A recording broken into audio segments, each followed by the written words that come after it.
Good morning all of you. आधुनिक भारतीय इतिहास की सीरीज को आज हम कंटिन्यू करेंगे और आज का जो टॉपिक है वो बंगाल के गवर्नर।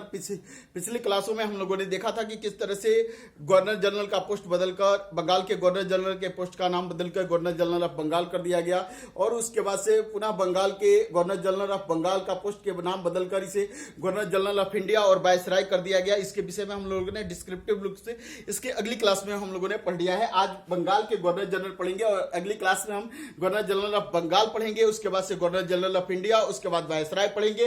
तो आज हम देखते हैं बंगाल के गवर्नर कुल 7 जो है क्रम देखें तो 7 क्रम है। इसमें पहला क्रम है रॉबर्ट क्लाइव 2 बार बंगाल के गवर्नर बने हैं, 1757 से लेकर 1760 और 1765 से लेकर 1767। तो रॉबर्ट क्लाइव ने पहली बार 1757 से 1765 उसके बाद हॉलवेल 1760 से 1760 कुछ मंथ के लिए गवर्नर रहते हैं बंगाल के। वेंसीटाट 1760 से 1765 बंगाल के गवर्नर रहते हैं। उसके बाद से रॉबर्ट क्लाइव 1765 से लेकर 1767 ईस्वी बंगाल के गवर्नर रहते हैं। वरेलाल 1767 से लेकर 1769 ईस्वी तक बंगाल के गवर्नर रहते हैं। कर्टियस जो है 1769 से लेकर 1772 ईस्वी तक बंगाल के गवर्नर रहते हैं। वारेन हेस्टिंग 1772 से लेकर 1774 ईस्वी तक बंगाल के गवर्नर रहे। उसके बाद से 1773 के रेगुलेटरी एक्ट के तहत 1774 ईस्वी में इसे गवर्नर जनरल ऑफ बंगाल बना दिया गया। अब देखिए इन गवर्नरों के विषय में कुछ विशेष बातें पढ़ते हैं जो हमारे एग्जाम की दृष्टि से काफी महत्वपूर्ण है। यदि आप Bihar PCS, UP PCS, UPSC जैसे एग्जामों को दे रहे हैं या एसएससी जीडी जैसे एग्जामों को दे रहे हैं, यूपी पीजीटी टीजीटी के एग्जामों को दे रहे हैं, उन्हीं को ध्यान में रखते हुए मैंने इस क्लास में एग्जाम्स की दृष्टि से महत्वपूर्ण प्रश्नों को कैसे यहां से निकाला जाए और कैसे किया जाए उसे मैंने इस लिस्ट में बना रखा है, तैयार कर रखा है। देखें, प्लासी विजय के बाद बंगाल का प्रथम गवर्नर बनता है लॉर्ड क्लाइव। 1757 में प्लासी विजय के बाद सिराजुद्दौला जब प्लासी के युद्ध में परास्त हो जाता है तो बंगाल का प्रथम गवर्नर जो है क्लाइव बनता है। जो लोग प्लासी के युद्ध नहीं पढ़े हैं तो पिछली क्लासों में प्लासी बंगाल और प्लासी करके एक टॉपिक ही है, वो जाकर पढ़ लेंगे। डिस्क्रिप्शन बॉक्स में उसका लिंक मैंने दे रखा है। बक्सर विजय के बाद अब देखें कि पुनः 1765 ईस्वी में बक्सर विजय के बाद बक्सर का युद्ध भी मैंने जो है पढ़ा रखा है और डिस्क्रिप्शन बॉक्स में उसका भी लिंक पड़ा हुआ है। यदि आपने नहीं पढ़ा है तो उसे देख लेंगे। उसके बाद इस टॉपिक को देखेंगे तो आपको बेहतर तरीके से समझ में आएगा। तो बक्सर विजय के बाद पुनः 1765 ईस्वी में बंगाल का गवर्नर इसे बनाया जाता है रॉबर्ट क्लाइव को। बक्सर युद्ध के बाद इलाहाबाद की 2 संधियां क्लाइव करता है और इसी इलाहाबाद की संधि के तहत, प्रथम संधि के तहत बंगाल, बिहार और उड़ीसा की दीवानी प्राप्त हो जाती है क्लाइव को और बंगाल में द्वैत शासन की शुरुआत करता है। बंगाल में इलाहाबाद की प्रथम संधि के बाद जब कंपनी बंगाल का दीवान बन जाती है तो बंगाल में एक द्वैत शासन व्यवस्था की शुरुआत क्लाइव करता है। इस द्वैत शासन व्यवस्था का अर्थ है कि दीवानी अधिकार जो था वो किसके पास रहा? कंपनी के पास। और प्रशासनिक अधिकार जो रहा वो किसके पास रहा? तो बंगाल के नवाब के पास। यानी कि कर वसूल करने का दायित्व जो है कंपनी के पास रहा और प्रशासन संचालित करने का दायित्व, सेना रखने का, पुलिस व्यवस्था करने का, ये सारी दायित्व जो थे ये किसके पास रहे? नवाब के पास रहे। अब नवाब के पास पैसा कुछ भी नहीं है और कार्य बहुत सा है। नवाब के पास एक भी पैसा नहीं आ रहा है स्टेट से, लेकिन सभी तरह से जो वेलफेयर के कार्य हैं, जो प्रशासनिक व्यवस्था सुचारू रूप से संचालित करने का कार्य है, प्रशासन को सुदृढ़ करने का कार्य है, राज्य के विकास का कार्य है, ये सभी कार्य जो है बंगाल के नवाब के पास हैं। आप सोच सकते हैं कि बंगाल के नवाब के पास जब पैसा ही नहीं है तो वो ये सब कार्य कैसे कर सकता है। अब देखिए कि कंपनी के पास रहा कर वसूलने का और बंगाल के नवाब के पास क्या रहा? तो प्रशासनिक दायित्व, उत्तरदायित्व जो है नवाब के पास रहा और वास्तविक शक्ति जो रही वो कंपनी के पास कोई उत्तरदायित्व नहीं है, लेकिन शक्ति सारी कंपनी के पास है। अब पूरा बंगाल के जनता का उत्तरदायित्व जो है नवाब के पास है, लेकिन कोई भी शक्ति नवाब के पास नहीं है।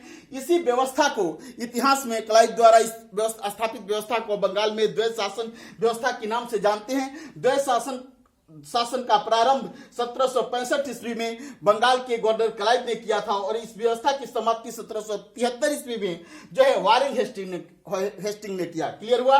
बंगाल में बंगाल क्षेत्र में 2 उप दीवानों को की नियुक्ति जो है क्लाइव करता है। ये उप दीवानों का नाम ये परीक्षा की दृष्टि से काफी महत्वपूर्ण है, याद रखेंगे। प्रश्न पूछता है कि बंगाल का उप दीवान कौन था, तो मोहम्मद रजा खां। मोहम्मद रजा खां जो थे ये बंगाल के उप दीवान थे। और बिहार क्षेत्र का उप दीवान क्लाइव ने जो है सिताब राव को बिहार का उप दीवान नियुक्त किया था।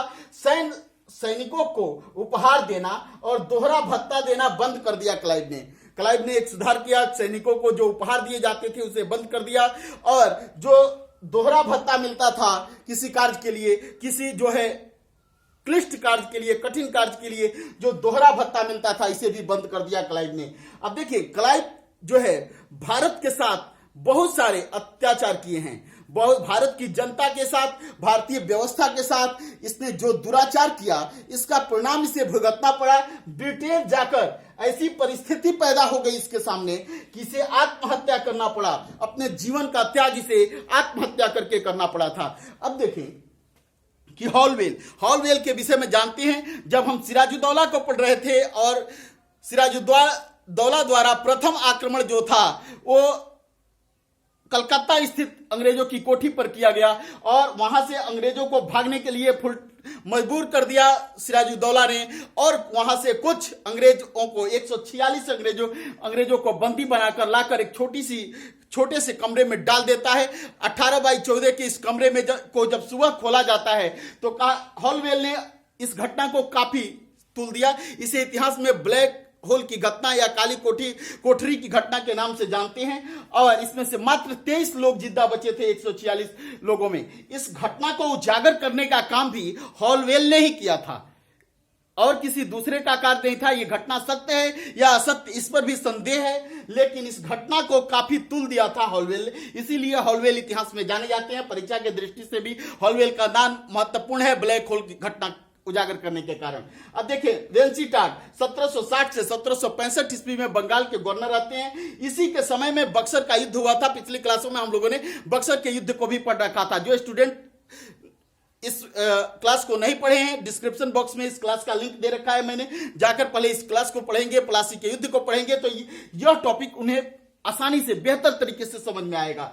बरे लास्ट 1767 ईस्वी से 1769 ईस्वी तक बंगाल के गवर्नर रहते हैं, लेकिन एग्जाम की दृष्टि से यह महत्वपूर्ण नहीं है। अब देखिए, कर्टियस 1769 से 1772 ईस्वी, इनका टाइम पीरियड काफी महत्वपूर्ण है। बंगाल में आधुनिक भारत का प्रथम अकाल इन्हीं कर्टियस के समय में 1770 ईस्वी में बंगाल में पड़ता है। कहा जाता है यह दुर्भिक्ष इतना भयंकर था कि मनुष्य के मांस खाने के लिए मजबूर हो चुका था। तो यह भयंकर अकाल पहली बार बंगाल में पड़ा 1770 ईस्वी में। ये यहां से भी प्रश्न काफी पूछे जाते हैं एग्जामों में। अब देखिए, वारेन हेस्टिंग 1772 से 1774 बंगाल के यह अंतिम गवर्नर हैं। बंगाल के यह अंतिम गवर्नर वारेन हेस्टिंग है। यहां से प्रश्न काफी पूछा जाता है, याद रखेंगे। अंतिम गवर्नर जो है बंगाल के वारेन हेस्टिंग है। द्वैध शासन व्यवस्था की समाप्ति किसने किया था? वारेन हेस्टिंग ने 1773 में इस व्यवस्था को लागू किसने किया था? तो क्लाइव ने इस व्यवस्था को लागू किया था। 1773 ईस्वी के रेगुलेटरी एक्ट के तहत वारेन हेस्टिंग को बंगाल के गवर्नर से इन्हें गवर्नर जनरल ऑफ बंगाल बना दिया जाता है 1773 ईस्वी में। अगली क्लासों में हम गवर्नर जनरल ऑफ बंगाल के विषय में पढ़ेंगे। दैट्स ऑल, थैंक यू, धन्यवाद।